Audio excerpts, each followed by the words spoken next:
Hello, everyone, and welcome to Uncivil Law, where we learn through the misfortunes of others. As always, I hope you'll enjoy this legal education content. And today will be the day I earned that subscription. For today's coverage, we are talking about jokes.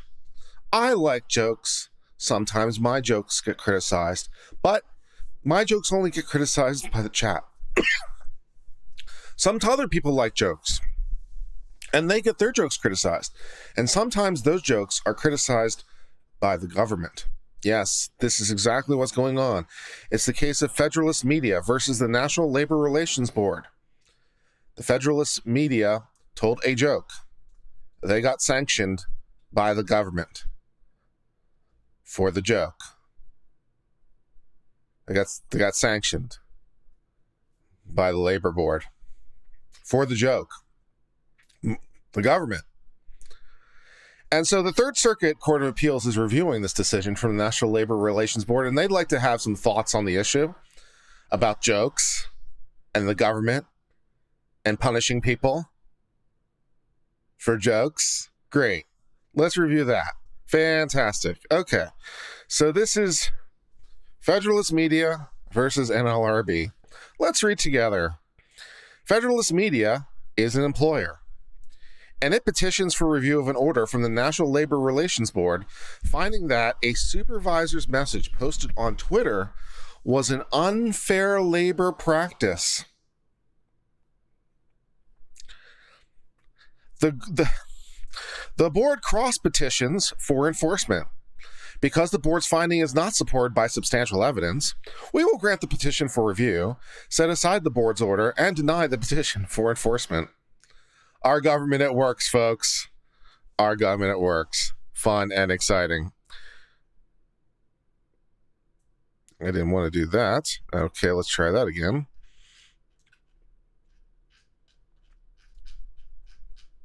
All right. The employer owns The Federalist, which is a right-leaning internet magazine, which, of course it is, that publishes commentary on cultural, political, and religious issues of cultural interest, including labor issues. In June of 2019, the employer found itself at the center of its own labor controversy. On June the 6th, media outlets reported that unionized employees of Vox Media, a left-leaning digital media company, walked off the job during union contract negotiations. That same day, Ben Dominovich, executive officer of Federalist Media and publisher of The Federalist, posted a tweet from his personal Twitter account that read, quote, FYI at Federalist, first one of you that tries to unionize, I swear I'll send you back to the salt mine, unquote. The National Labor Relations Board would like to have words. The tweet appeared in the feeds of more than 80,000 Twitter users who follow the account. The Federalist tag refers to the Federalist official Twitter account. At the same time, the employer has just 7 employees, 6 of whom are writers and editors at the Federalist. At least one employee viewed the tweet, but the record does not show that any employee expressed concern over the message.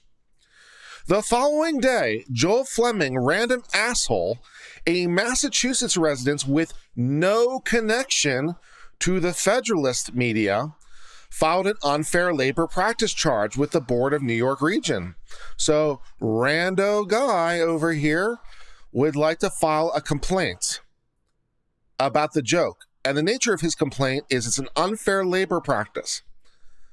But he does not and has never worked for the Federalist. But it's an unfair labor practice. Even though he's never sought employment, never been employed, never been denied employment, never been employed.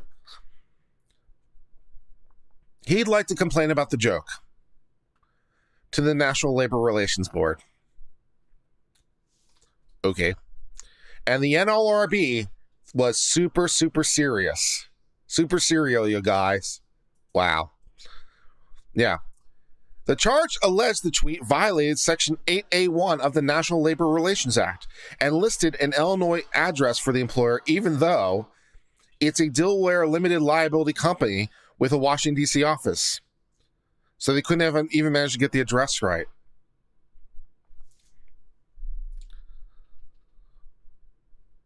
Based on the charge, the director of NLRB's New York region issued an unfair labor practice against the employer. The complaint alleged the tweet threatened employees with reprisals and implicitly threatened employees with loss of their jobs if they formed or supported a union. The employer moved to dismiss the complaint for lack of subject matter jurisdiction, lack of personal jurisdiction, and improper venue. While observing its case could conceivably be transferred to the board's Baltimore region, the employer took no position on the propriety of the complaint being transferred. The board denied the motion. So now, the NLRB is deciding the case in a region that doesn't even apply to the office from a guy in a completely different state and with a business address that doesn't exist. It's going great work here. It's going great. At February 2020 hearing before a regional administrative law judge, we are super serial about the joke. In New York City, the employer entered what it described as a special appearance, so it could object to personal jurisdiction. That sounds like a really good idea. How does your office have any jurisdiction over me, New York City? That's a really good question. The administrative law judge declined to revisit the jurisdictional ruling and heard arguments on the complaint's merits. We have jurisdiction over you, but how? We're not incorporated here. Our office isn't here.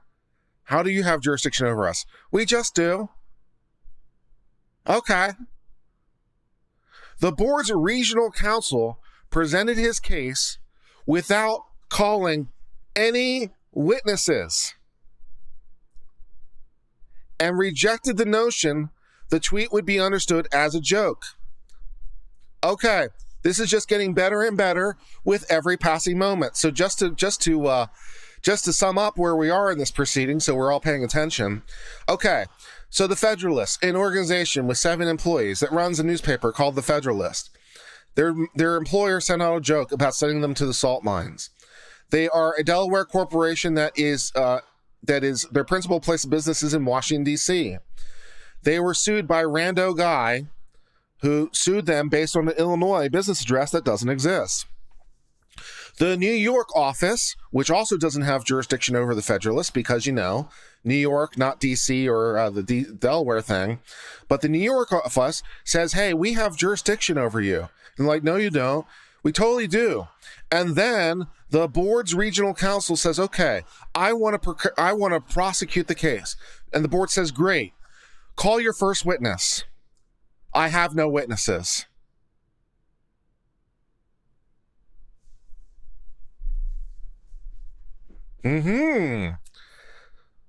But that's not going to stop us in any way. The no witnesses.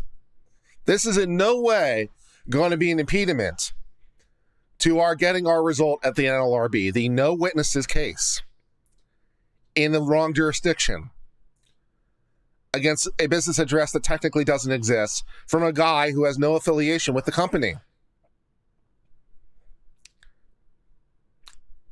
This is a thing that's happening. Moving on.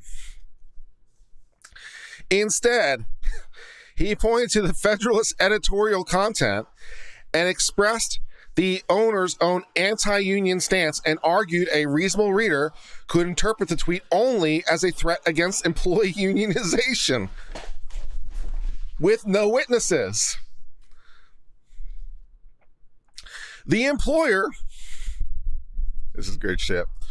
The employer denied the allegation, citing concerns that calling witnesses would waive its jurisdictional objection, which, probably. The employer instead submitted affidavits from the employer and 2 of the 6 employees he supervised.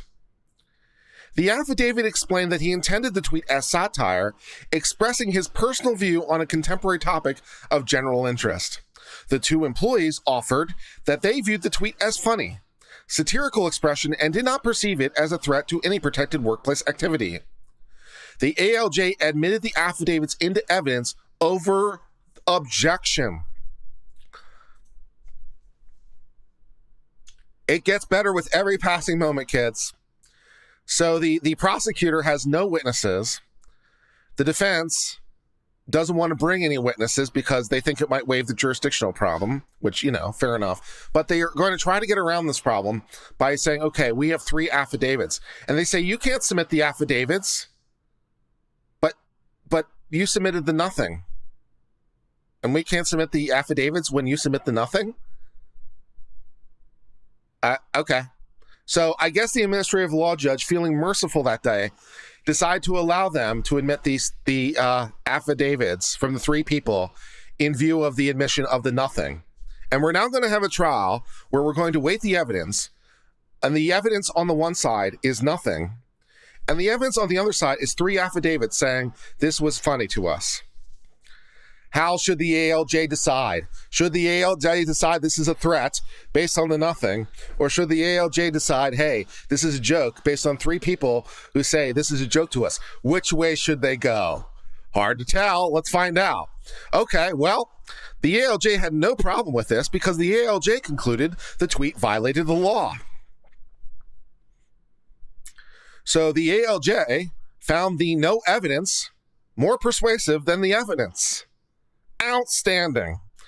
Observing that salt mine was an idiom most often used to refer to tedious and laborious work, the ALJ determined that a reasonable interpretation of the expression meant that working conditions would worsen or employee benefits would be jeopardized if employees attempted to unionize. Concluding the opening, FYI at Federalist clearly directed the tweet to the employees of Federalist Media and not to the general public, the ALJ found the tweet was an obvious threat, which in totality of circumstances had no other purpose except to threaten the Federalist Media employees with unspecified reprisal.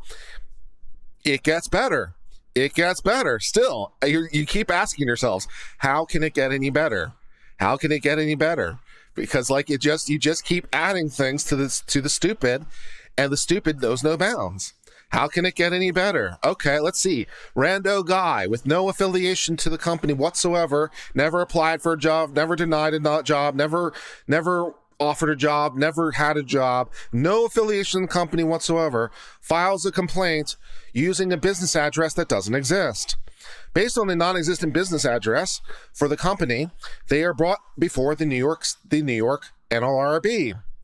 They object to jurisdiction, being like, we don't live here. Like, that's not a problem. And it's like, okay, great. What do you have, prosecution? Nothing.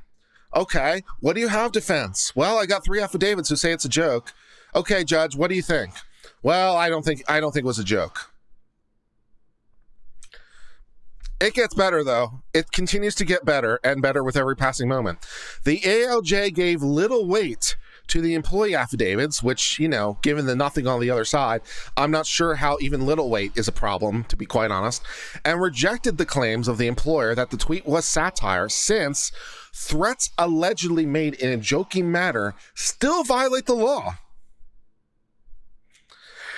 The ALJ also found the tweet's timing, which came on the heels of the Vox Media walkout, to be significant because it expressed the employer's displeasure with the actions of the unionized Vox employees. Fun times. The board affirmed the ALJ's decision. Okay, so now they're appealing, right? So first there was the guy who, just entry guy who denies it. Then the ALJ denies it. And now they're appealing to the board. And the board says, no, this is all fine by us too.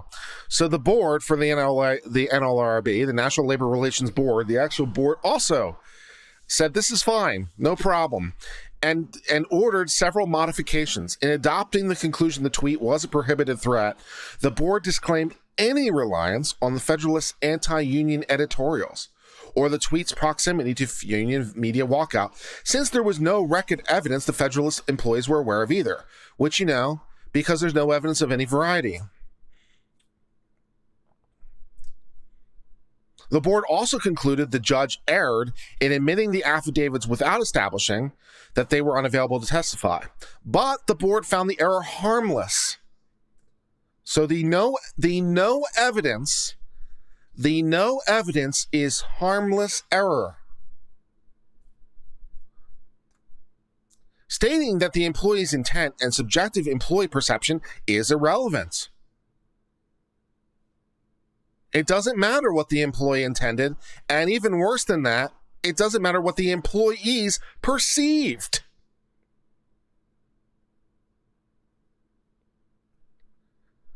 So neither the perception of the person telling the joke, nor the perception of the people receiving the joke is relevant to understanding whether or not it was a joke. That's what those words say on the page. That's what these words say. I'm not making this shit up. It's right there in black and white. Yeah. Okay. In addition to entering a cease and desist order recommended by the ALJ, the board ordered the company to direct him to delete his tweet. The employer petitions for review, and the board cross petitions for enforcement. Fine. All right. Now, okay. So first we have the deal. First we have the issue of the third party guy. So we're going to skip this part of the analysis because it's not really that important to our analysis. The relevant statute gives third party standing, which, okay. Congress has given authority to rando guy to enforce their statute, which is not unprecedented in state or federal law. It's not unprecedented to do this. For example, California does this for their Private Attorney General's Act, which allows, generally speaking, random people to file lawsuits in the name of the government, so they become the government, against companies for violations of various law. And of course, Texas somewhat infamously did this when it came to the whole issue of abortion, which gave random people the ability to file complaints, again, in the name of the government, against people for having abortions. Well, not people having abortions, because you couldn't sue the women. The doctors who perform the abortions against the doctors. So this is an unprecedented, and it's not even unprecedented in federal law. There are other examples like this. So basically we've created a mechanism that private individuals can enforce the law against other parties. So, okay, fine. And also it's an act of Congress. Congress has given authority to random person. So why do they have jurisdiction? Because random person, or why do they have standing? Because Congress says they do. Why not? Why not? Okay, so we're going to skip all that analysis because I just told you everything you need to know. So we'll just skip all that crap. Just know that the third party standing is not an issue in this case, and we'll press on. And we get to skip a lot of words. And they just note here at the end, I guess I'll read this part. The NLRA is remarkably broad in its scope and power. Its jurisdictional provision, written in the passive voice, places no limits on who may file the charge. The Supreme Court has recognized and has done nothing to limit this capacious authority. So the Court of Appeals have consistently upheld the board's rule that any person may bring an investigation. Unfortunate as it may be, the act as written and interpreted empowers a politically motivated busybody as much as concerned employee or civic-minded whistleblower. Way to go, Congress. Way to go, Congress. This is the law you've written for us. Fantastic. We're going to go enforce the stupid now because, you're a bunch of idiots. Okay, and then there's this whole thing about jurisdiction, so I guess we'll skim this thing. So there's a difference with jurisdiction in the administrative context and judicial context. Fine. Okay, so the scope of the board's jurisdiction by interpreting the statute. Fine. And apparently, Congress vested the board nationwide jurisdiction. The fact that there are regional offices is irrelevant. Okay. Okay. I mean, fine. That makes sense, sort of. So, yeah, jurisdiction here is not the same thing as Article 3 jurisdiction. Okay, fine. And the National Labor Relations Board has authority nationwide. Fine. And the fact they have regional offices is irrelevant. So any of the regional offices have full authority nationwide, which somewhat undercuts the purpose of having regional offices, but Whatever, that's what the law allows for. So again, with the stupid, so we can skip all that part. So let's go finally to the merits of the thing. Now that we've gone through the stupid of Congress on a couple ways, let's go to the merits of the stupid. We finally turn to the merits of the case and consider the board's conclusion. The employer's tweet was an unfair labor practice when reviewing the record as a whole. With the no evidence, we conclude the board's determination a reasonable employee would view the tweet as a threat is not supported by substantial evidence, or one could argue any evidence of any variety. So we set aside the board's finding. We exercise broad review, deferring to reasonable interpretations of the act, blah, blah, blah. Section 8A1 prohibits employers from engaging in practices that interfere with, restrain, or coerce employees in the exercise of their protected rights to organize, collectively bargain, or engage in other union activity. An employer is not barred from communicating their views on union, even anti-union views, to his employees, but cannot threaten employees with reprisal or promise them benefits in retaliation to unionization. But what constitutes a threat? To qualify as such, an employer's statement must warn of adverse consequences in a way that would tend to coerce a reasonable employee not to exercise their labor rights. The test for coercion is objective. The employer's intent is irrelevant, and the proper inquiry is the impression of a reasonable employee. Proof of actual coercion is unnecessary. The tendency to statement to coerce is sufficient to find unfair labor practice. The board's general counsel bears the burden of proving the statement tendency to coerce, which again would be a little bit hard with the no evidence. The employer alleged threat is not viewed in a vacuum, however. When considering an alleged unfair labor practice, the employer's conduct must be examined in light of all relevant circumstances.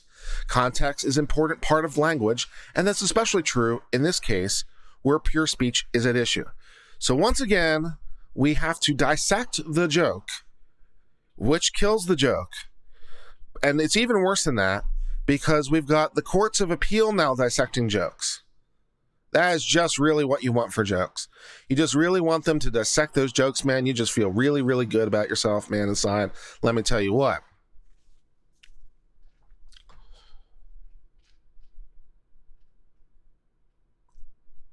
The ALJ found the tweets were an obvious threat and had no other purpose except to threaten the Federalist employees with unspecified reprisals. The board agreed. In adopting the findings, the board disclaimed any reliance on the tweet's timing or their editorial content, leaving only the words of the tweet devoid of any context as support. We're reading it in total isolation. That's good. But the board erred when it disregarded relevant contextual evidence. You think? Even more problematic than timing and editorial content the board ignored are circumstances surrounding the tweet the board and ALJ never considered. Had the board considered the tweet's full context, it could not have considered a reasonable Federalist employee would have viewed the tweet as a threat of reprisal.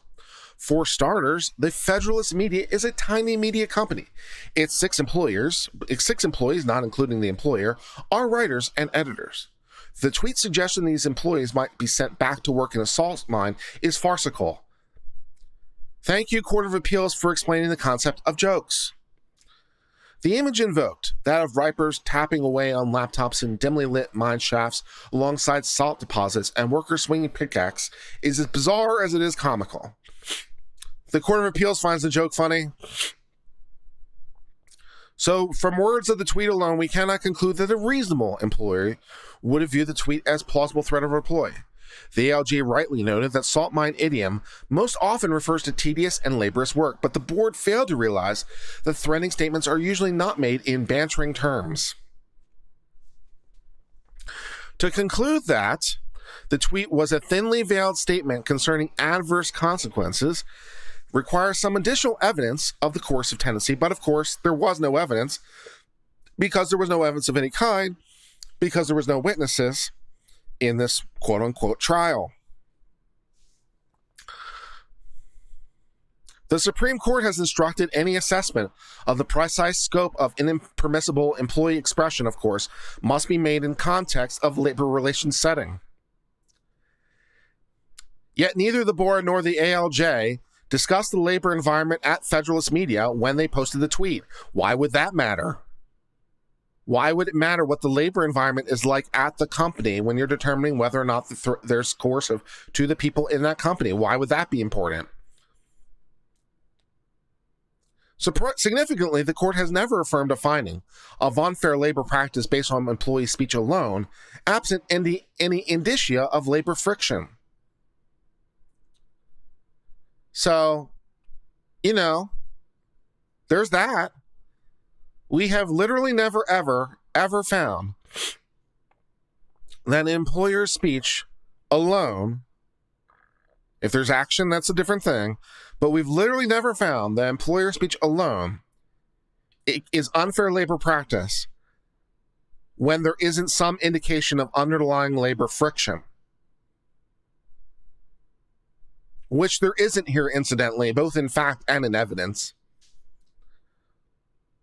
So, there's that. And in this case, the board points to no history of labor strife, no evidence of antagonism, nor even a single example of labor management tension. Again, with the no evidence. We are big fans of the no evidence over here on the National Labor Relations Board. When we're considering whether or not to discipline people over jokes. Uncivil Law thought he had it hard. Uncivil Law thought he had it difficult with people critiquing his jokes. Critiqued in the chat. Critiqued on Twitter. Uncivil Law thought he had it difficult on the jokes. Uncivil Law has no idea. This is government level review of jokes. Government sanctions for the jokes. I seem to remember something about a First Amendment in there somewhere, but maybe my memory's getting to me. It has been a long couple weeks.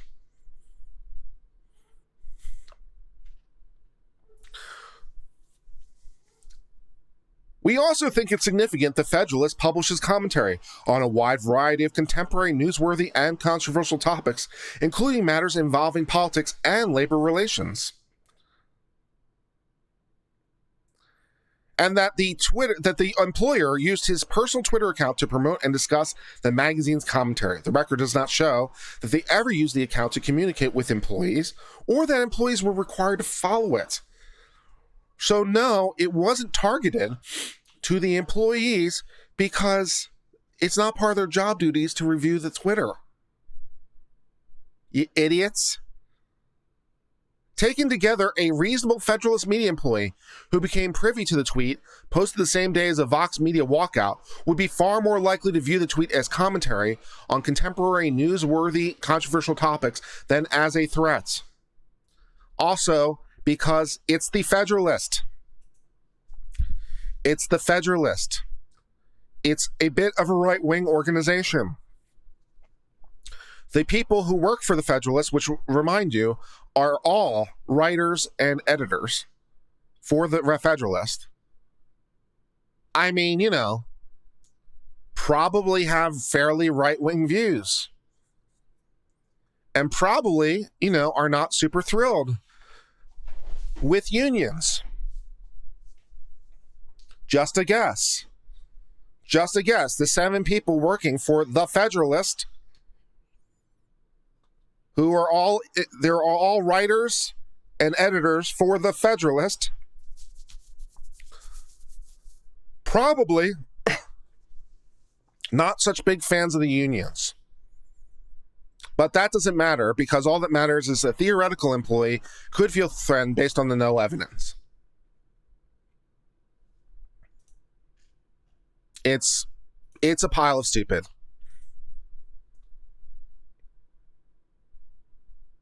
The board also went too far when it offered the idea that employees' subjective interpretations are irrelevant. We don't care what you employees thought. It was a threat. You were threatened. I didn't perceive it as a threat. You were threatened, damn it. We hold the employees' subjective impressions are not dispositive, nor are they irrelevant.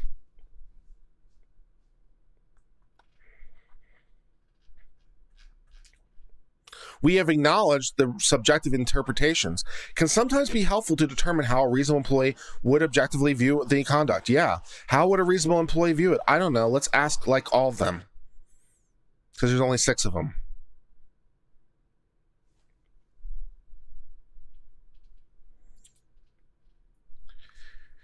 Employee subjective impressions are especially helpful, whereas here the employer claims the statement was made in joke. Humor is subjective. Yeah. What is funny to a fisherman may be lost on a farmer. A quip about New England writers is unlikely to get a laugh in Alaska. We are again at the explaining jokes phase of today's proceedings in legal form. We are legally explaining what legally jokes are legally. Fun. The propensity for jokes to fall flat for want of context or audience understanding has given rise to idioms like, I guess you had to be there, and too soon. Excluding context and viewing a statement in isolation, as the board did here, could cause one to conclude a break a leg is always a threat. But when expressed to an actor, singer, dancer, athlete, the phrase can reasonably be interpreted to mean only good luck. Consistent with these commonsensical observations, some of our sister courts have considered whether employees' subjective responses when evaluating whether the speech is a joke. That might be a good thing to at least factor into the analysis, I would think, yes. For example, let's discuss the history of jokes in legal form. So we've told you about this joke. We told you about the airplane food joke. Now let's discuss other jokes in history. Let's discuss the man that walked into a bar joke for a while. Let's discuss the legal history behind that. For example, in Federal Mogul Corporation, the board concluded that a supervisor burned a union campaign card while bantering with his employees, inferred that that was a violation.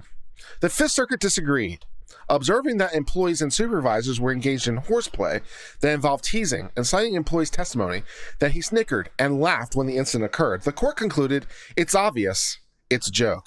You know who it's not obvious to? The National Labor Relations Board. They are not down with the funny. Hill CT asks, who initiated the initial action? Totally random guy. Totally random guy. Who initiated the initial action? Totally rando guy. Totally random guy. Completely unaffiliated with the company. Never applied for a job. Never denied a job. Never had a job. Never sent in a resume. Total rando. It's just part of the bizarre of stupid.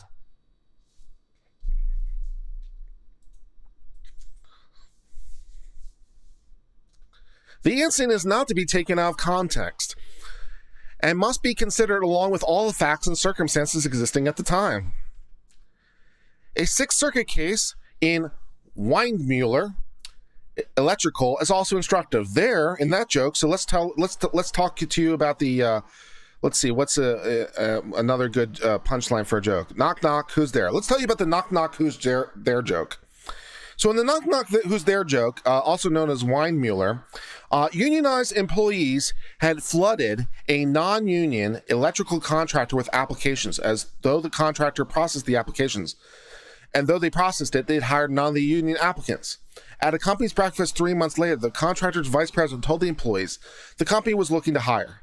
In response to an employee's question, the vice president admitted, yeah, we've had a lot of applications from the union, which prompted laughter from the employees. A branch manager then reiterated the company needed more electricians. The ALJ concluded this was plain implication of the remark that he would not hire workers interested in unionization. The board agreed with that too. The Sixth Circuit, understanding jokes apparently, disagreed.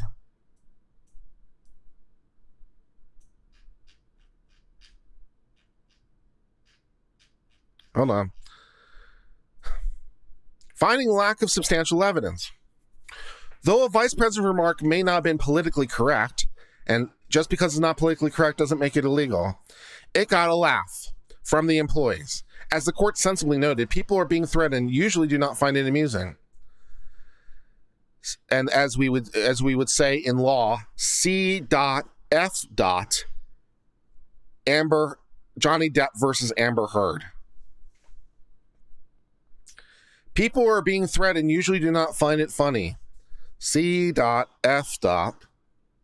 Johnny Depp versus Amber Heard. The Sixth Circuit also found that silence of the record to be significant, and not a single worker testified to feeling threatened or coerced.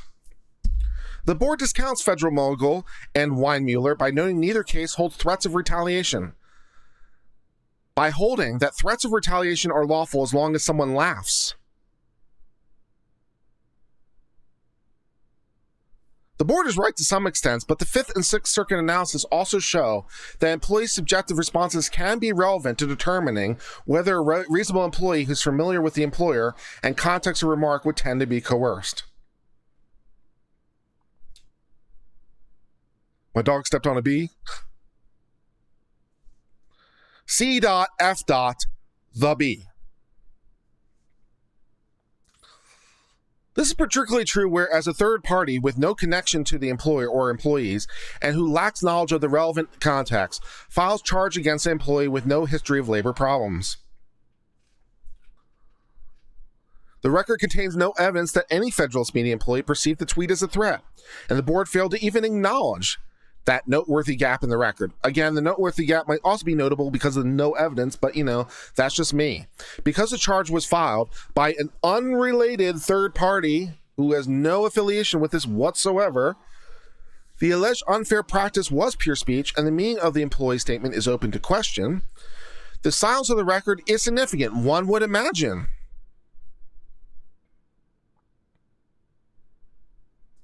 Finally, the method of communication also weighs against finding the tweet would tend to coerce. He posted this message on Twitter, a public platform that limits tweets to 280 characters, which encourage users to express opinions in exaggerated or sarcastic terms. He sent this message to timelines of his more than 80,000 Twitter followers, not the email boxes of the Federalist Media. And he made the tweet available to the public, a peculiar choice, indeed, for a threat supposedly directed at 6 employees. These characteristics of the tweet would give a reasonable employee even more reason to read the tweet as mocking a rival internet media company or commenting on a timely social political issue rather than threatening reprisal. Good times.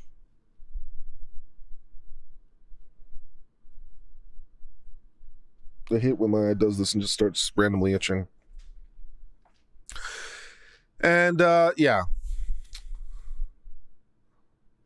So then some more analysis,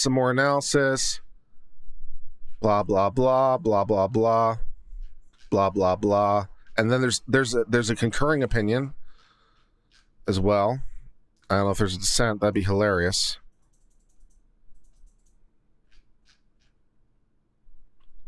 No.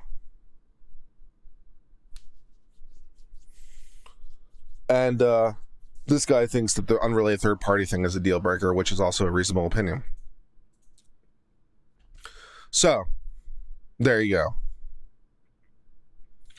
So that brings us to the end of this case, which was truly comical. There's nothing funnier than the government trying to understand jokes and purposefully being obtuse about them. That's pretty funny.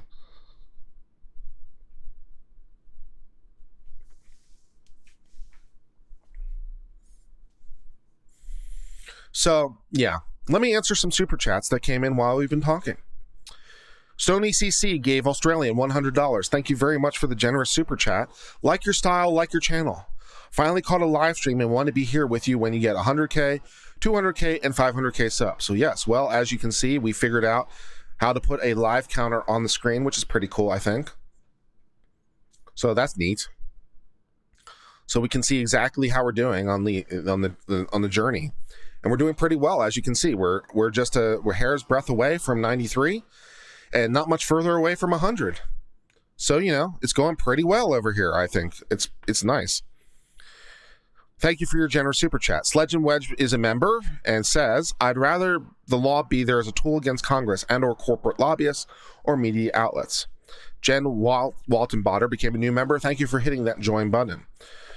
Jennifer's getting inky with it. Gave $10.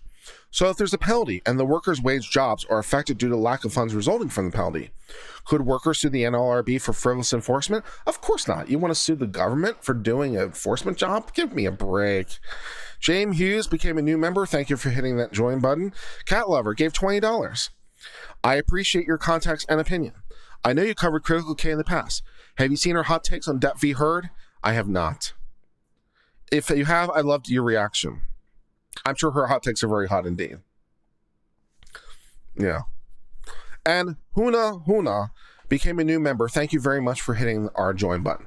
Well, that will bring us to the end of today's stream. Thank you very much for your super chats, and thank you to the 900 of you who are still here. If you have not already hit that red subscribe button, please click the red subscribe button. It would like it. It likes being clicked when it's red. And if it's gray, it's showing you it's a satisfied and content subscribe button. So help it be content by being more gray, because that's what it meant to be. Josh D, $10. These and your Supreme Court opinions breakdowns are my favorite. Here's looking forward to 100K. Thank you very much. Please remember also to hit the like button, because, you know, it does help with the algorithm gods. And also, you've seen people become members, and you might want to know to yourself, how do I become a member? How do I get my name on stream? Like I saw so many people's name on screen. How do I get my name there? Well, my friends, it couldn't be any easier. For a mere 99 cents a month, that's right, it's literally the least amount YouTube will let me charge you, you can become a member. All you have to do is hit the join button, or if you're on an Apple device, you look for the link that the bot has been telling you about from time to time. You hit the join button or click the link respectively, and for 99 cents, you become a member. What do you get for this 99 cents a member, you might ask? Great question. Well, first of all, you get your little cool icon by your name, the Scales of Justice, as we can see Brennico here with his yellow Scales of Justice, looking pretty good there, Brennico, and Blackie Bird with the blue, and Law Patrol with the red. You know, hey, looking really good with those Scales of Justice by you. How do I get a Scales of Justice? Hitting that join button. And what else do you get other than Scales of Justice by your name? Well, you also get your name on stream. We've seen it. And if you forgot about it, here's what it looks like. You get your name on stream. And I update it like every month.